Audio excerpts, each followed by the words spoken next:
Isang kakaibang selebrasyon ang idinaos bilang paggunita sa kaarawan ni Dr. Jose Rizal. Ito ay para itaguyod ang Noli Me Tangere Opera sa bansa. Narito ang report ni Wendy Goma. Isang kakaibang selebrasyon ang idinaos para sa kaarawan ng isang veteranong journalist na si Mr. George Sison sa lungsod ng Makati. Tipo ng mga kilalang personalidad sa iba't ibang sektor. Kasabay ng kaarawan ni Dr. Jose Rizal, hinango sa tradisyon at kulturang Pilipino ang nasabing selebrasyon.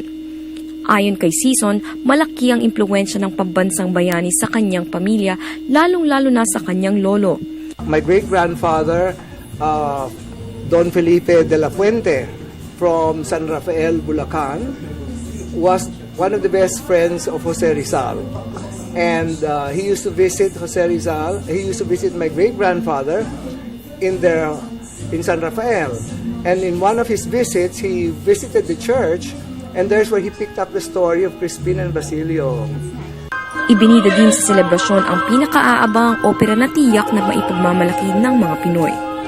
Sinimulang ipalabas sa Estados Unidos ang operang Noli Me Tangere Opera sa pangunguna ng Pinoy philanthropist at art advocate na si Loida Nicholas Lewis. I have to host it because we are presenting Jose Rizal's Noli Me Tangere Opera. And that's why I said, okay, let's do it here at Luna Gardens where I have a condo. The Tangere Opera was presented for the first time in the United States in Chicago by the KGB Productions.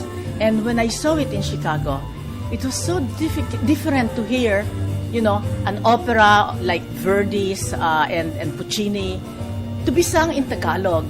And so I was really taken, and because it was such a great piece of music, opera, by one of our national artists, Felipe de Leon. Magtatagal ng 21 araw ang produksyon nito na gaganapin sa darating na Setyembre sa Resorts World Manila. Binigyan din naman ng mga organizer na karapatan ng bawat isa na magkaroon ng sapat na kaalaman sa ating kasaysayan sa pamamagitan ng mga ganitong programa. Para sa Telebisyon ng Bayan, Wendy Goma.